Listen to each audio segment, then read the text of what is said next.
Sa balitang entertainment, kinoronahang Star Magical Prom King and Queen ang pira-pirasong Paraíso Stars na sina Alexa Ilacad at Katie Estrada. Nakuha ni Alexa at Katie ang corona matapos itong pagbotohan ng publiko.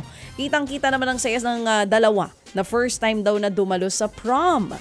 Rumampa rin sa event ang Zoomer Stars na sina Chris Atta at Harvey Bautista.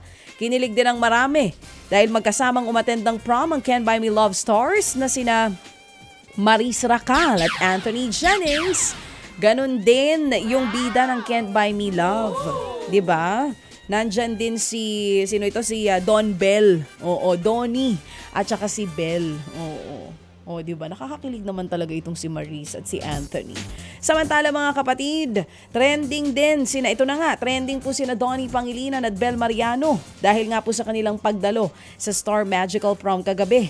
Inspired sa Beauty and the Beast ang outfit ng Don Bell. Oo, saan yung pasya? Pero walang beast. Ang pogi namang beast niyan. Kung ganyan ang beast na bigyan nyo ako ng beast. Bigyan nyo ako ng beast! Tsahin na ako nito eh. Ano sila? Anong awarding yan? Hindi awarding. Akala ko Beast Actor? Hindi. Anong gagawin? Star Magical Prom. Ang kanilang tema, Beauty and the Beast. Ay, sorry. Napanood mo ba yung Beauty and the Beast? Hindi, akala. Hindi ba si Beauty doon ay naka-yellow na... Laruhin mo kasi. Yellow gown? Pag kasi narinig ko, di ba, you're the Beast. Hindi, iba yun. Sa inyo sa Tacloban, ganoon.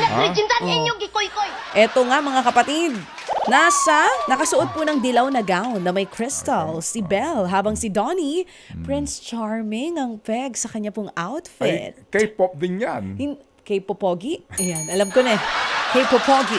Nasa pangatlong pwesto ang Don Bell at Star Magical Prom 2024 sa top trending list sa X. Alright. Nag-trending din ang hashtag Prom Queen Bell at hashtag Prom King Donnie. Samantala, inanunsyo naman ni Dua Lipa ang kanyang ikatlong studio album na Radical Optimism. 11 kanta ang kasama sa bagong album ni Dua. Kabilang ang Houdini training season na inilabas niya ngayong taon. Ayon kay Dua, naisip niya lang ang term na Radical Optimism. May tattoo siya, ano? Oo. Sa may kilikili. Hindi kilikili yan. Sa may ganito, bago magkilikili. Sa may bilbil ng braso. Wala siyang bilbil eh. Hindi nga, yung usually sa atin Oo, dito. Dyan. Yan. Sabi niya nga po, naisip niya lang ang term na Radical Optimism nang mag-speech Ganda, siya no? sa Grammys noong 2021. Pilipinas siya, no? Hindi, parang mukhang Pilipina. Oo, ganda ni Dua, no? Ito raw ang kailangan ng mundo ngayon, kaya naisip niyang gawin itong title sa kanyang bagong album. Ilalabas ang Radical Optimism album ni Dua Lipa. Dua. On May 3. Ted Filon at DJ Chacha ngayon nasa Radyo 5 92.3 News FM Monday to Friday 6 to 10 a.m.